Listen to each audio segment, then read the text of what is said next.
दोस्तों, आपके मन में बहुत सारे विचार होंगे। एलआईसी के आईपीओ में पैसा लगाऊं या ना लगाऊं, प्राइस बैंड कितना होगा, हमें रिबेट कितना मिलेगा, as a policy holder rebate कितना मिलेगा, एज ए रिटेल इन्वेस्टर हमें कितना मिलेगा, पैसा इसमें लगाना चाहिए या नहीं लगाना चाहिए, ये मेरा पैसा सेफ रहेगा या नहीं रहेगा, एलआईसी और कितने परसेंटेज स्टेक को सेल करेगी। ये ढेर सारे क्वेश्चन थे जो लोगों से मेरे पास आ रहा था। तो मैं इसके ये ऑलरेडी एक वीडियो बनाया था, तो मैं सोचा क्यों ना इसके अपडेट के बारे में आप लोगों को बताया जाए, और उसी अपडेट को लेकर के आज मैं ये आपको इस वीडियो में बताने जा रहा हूँ।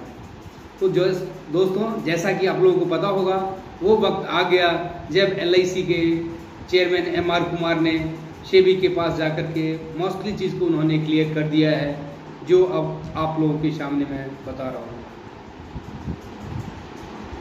एलआईसी का पहले मैं कुछ एलआईसी के बारे में बता दूं। एलआईसी का आज के डेट में करीब 77% के आसपास 77% के आसपास मार्केट शेयर है, और 7% के आसपास एचडीएफसी लाइफ का है, 5% के आसपास एसबीआई का, और 2.5% के आसपास आईसीआई का। तो दोस्तों, 2000 में प्राइवेटाइजेशन हुआ था, तो अब 20 साल होने के बाद भी आपका एलआईसी का पेनिट्रेशन, एलआईसी की मार्केट के पकड़ आप देख सकते हैं। तो ब्रांड अच्छा है। हाँ, ये हो सकता है शॉर्ट टर्म में आपको ये उतना फायदा दे,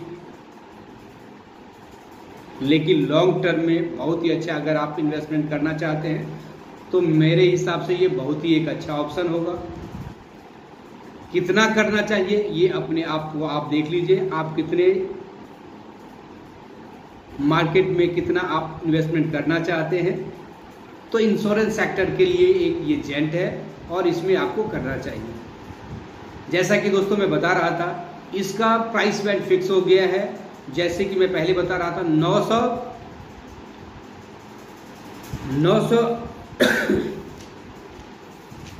902 से लेकर के 945 रुपए का बीच में ये प्राइस बैंड है। यानी एक शेयर 945 रुपए से 902 रुपए से लेकर के 945 रुपए के बीच में होगा, और ये 22 करोड़ के आसपास शेयर होगा।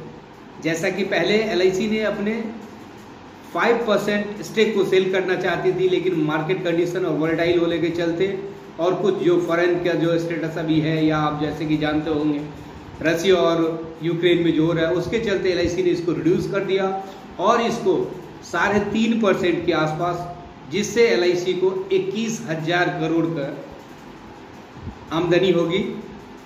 गवर्नमेंट को इससे इन्वेस्टमेंट से 21,000 करोड़ का मिलेगा, और 3.5% गवर्नमेंट इसके सेल करेगी। और सबसे बड़ी चीज, गवर्नमेंट ने अनाउंस किया है जो अगले 1 साल तक इसकी कोई स्टेक की सेल नहीं होगी। तो आप ये निश्चिंत रहिए, कोई मार्केट में और इसकी शेयर नहीं आएंगे 1 साल तक के लिए। और इसकी लिस्टिंग 17 को होगी, 17 तारीख को होगी। और जैसा कि मैं बताया था, इसमें आपको रिटेल इन्वेस्टर के लिए 60 रुपए का, पॉलिसी होल्डरों के लिए 60 रुपए का डिस्काउंट है। और जो रिटेल इन्वेस्टर हैं और जो इनके स्टाफ हैं, जो इनके एम्प्लॉय हैं, उनके लिए 45 रुपीज़ का डिस्काउंट दिया गया है। और मिनिमम आपको 50 लॉट का आपको लेना होगा। दैट मीन्स अगर आप 15 लॉट का लेते हैं, और अगर आप रिटेल इन्वेस्टर हैं, तो 13,560 रुपये कम से कम इन्वेस्ट करना पड़ेगा। और अगर आप एलआईसी के पॉलिसी होल्डर हैं, तो आपको 13,335 रुपये इन्वेस्ट करने होंगे मिनिमम। इसके बाद आप इसको बढ़ा सकते हैं। जैसा कि मैं बता रहा था, ये 4 मई को ओपन होगा, 4 मई को ये ओपन होगा, और 9 मई को ये क्लोज हो जाएगा। लेकिन ये QIB होते हैं, क्वालिफाइड इंस्टीट्यूशनल बाय, इनके लिए 2 मई को हो रहा है। ये वो लोग होते हैं जैसे कि बैंक, पीएफ, म्यूचुअल फंड्स, जो इंस्टीट्यूशन होते हैं जो बल्क में बाय करते हैं, जिनको एटलीस्ट मिनिमम 10 CR से बाय करना होता है, उनके लिए 2 दिन पहले ओपन होगी। दैट मीन्स उनके लिए 2 मई को ओपन हो जाएगी और 4 मई से ये रिटेल इन्वेस्टर के लिए ओपन हो जाएगी और 9 मई को ये क्लोज हो जाएगी। और जैसा कि मैं बता रहा था 17 मई को ये लिस्टिंग हो जाएगी। तो शॉर्ट टर्म में ये कितना रिटर्न देता है ये तो मैं उसके बारे में उतना श्योर नहीं हूं, लेकिन लॉन्ग टर्म में ये जरूर अच्छा आपके पोर्टफोलियो में वैल्यूएशन क्रिएट करेगा।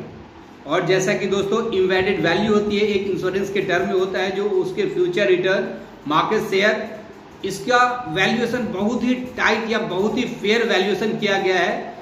एक्सपर्ट और एनालिस्ट दोनों के द्वारा जो दिया गया था उसके बिहाफ पे किया गया है और ये इसकी मार्केट वैल्यू इसकी 6 लाख करोड़ के आसपास में आकी गई है और ये इसका AUM एसेट अंडर मैनेजमेंट वो 38 लाख करोड़ का है। तो दोस्तों जैसा कि आप जानते हैं LIC की एक ब्रांड वैल्यू बेहतरीन है, पेनिट्रेशन बेहतरीन है और ये 15% के आसपास इनका एजेंट ऑल ओवर इंडिया में जितने भी है उसमें 15% प्लस में एजेंट LIC के पास है। और दोस्तों एक में और जो सबसे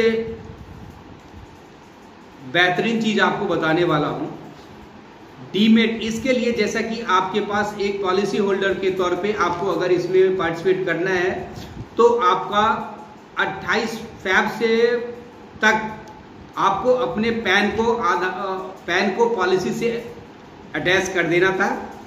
आपके पास एक डीमेट अकाउंट होनी चाहिए, आपका मोबाइल नंबर उसमें अपडेट होनी चाहिए, तो आप इसमें participate as a policy holder कर सकते हैं। नहीं तो एज ए रिटेल इन्वेस्टर भी आप कर सकते हैं, जहां भी आपको 45 रुपीज की डिस्काउंट मिलेगी। तो दोस्तों जैसा कि मैं बता रहा था, स्ट्रॉन्ग मार्केट वैल्यू है, बेहतरीन पेनिट्रेशन है और दोस्तों इसका क्रेज देखिए मार्केट में करीब 40 लाख के करीब नए डीमेट अकाउंट खोले गए हैं। तो लोगों में इसका क्रेज है, लोग लेना चाहते हैं, अपने पोर्टफोलियो में इसको ऐड करना चाहते हैं। तो ये आपके पोर्टफोलियो में एक जेम साबित होगा। लॉन्ग टर्म में आपको जरूर इसमें पार्टिसिपेट करनी चाहिए।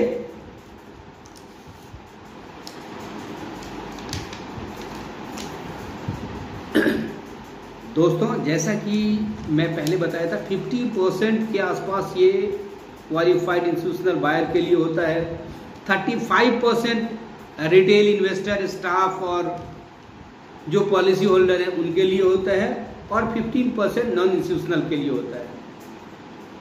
नॉन इंस्टीट्यूशनल के लिए 2 CR तक के लिए 2 लाख एंड अबव का होता है और रिटेल के लिए 2 लाख तक का हमारा लिमिट है। LIC के जो चेयरमैन है आर कुमार ने जैसे कि बताया था, LIC का 3 स्टेज से गुजर रहा है। पहला था 1.0 का मतलब जब LIC नेशनलाइज हुआ उस टाइम में लोगों में अवेयरनेस LIC ने फैलाया और लोगों को पेनिट्रेशन किया, लोगों को इसके बारे में अवेयर किया और ये मार्केट में एक ब्रांड वैल्यू क्रिएट किया। इसके बाद आया LIC का 2.0 का मतलब जब LIC एक टफ कंपटीशन आया, प्राइवेट सेक्टर प्लेयर इसमें आए, उसके बाद भी मार्केट ने LIC ने अपने मार्केट शेयर को इंटैक्ट रखा और मार्केट में अवेयरनेस ज्यादा हुआ लोगों में, तब भी इन्होंने अपने स्टेक को इंटेक रखा और 20 साल के करीब होने वाले हैं। 2000 में हुआ था, इसके बाद भी आप देख सकते हैं 77% के आसपास है। और इसके बाद 3.0 जिसकी मैं बात कर रहा हूँ, लिस्टिंग के साथ भी लिस्टिंग के बाद भी LIC का जैसे एक होता है जिंदगी के साथ भी जिंदगी के बाद भी, IPO के साथ भी IPO के बाद भी, लिस्टिंग के साथ भी लिस्टिंग के बाद भी, तो IPO के बाद भी MR कुमार ने बोला मैं बहुत कुछ आपको बताने वाला हूं लेकिन कुछ गाइडलाइन के चलते मैं उसको डिक्लेयर अभी नहीं कर रहा हूं। तो वैल्यू क्रिएशन करने के लिए जो हमारे स्टॉक होल्डर हैं, शेयर होल्डर होंगे, उनको वैल्यू क्रिएशन के लिए LIC बहुत सारे प्रयास करेगी, जिसका डिक्लेरेशन 17 मई के बाद आपको होगा। तो दोस्तों मैंने प्रयास किया है जो LIC IPO से रिलेटेड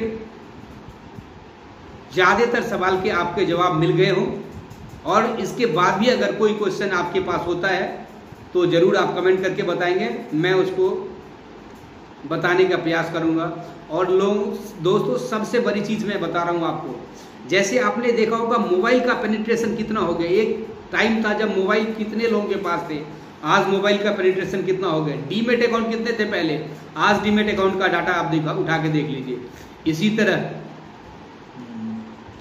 इंश्योरेंस का पेनिट्रेशन जैसे ही बढ़ेगा तो LIC के पास अपॉर्चुनिटी बढ़ेगी, सेल बढ़ेगा, ग्रोथ बढ़ेगा, प्रॉफिट बढ़ेगा, तो पॉलिसी होल्डर का वैल्यू क्रिएशन होगा और उनको भी उनका बेनिफिट मिलेगा।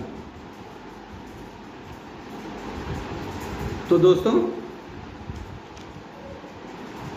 LIC IPO में बेहतरीन एक मौका है, और अगर आप मार्केट में लॉन्ग टर्म में कुछ इन्वेस्टमेंट करना चाहते हैं तो आप इसमें पार्टिसिपेट जरूर करना चाहिए, कर सकते हैं।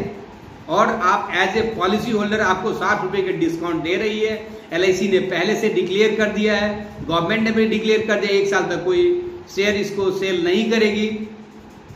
रिटेल इन्वेस्टर अगर आप पॉलिसी होल्डर नहीं है, रिटेल इन्वेस्टर है, तब भी 45 रुपीज़ का आपको डिस्काउंट मिलेगा।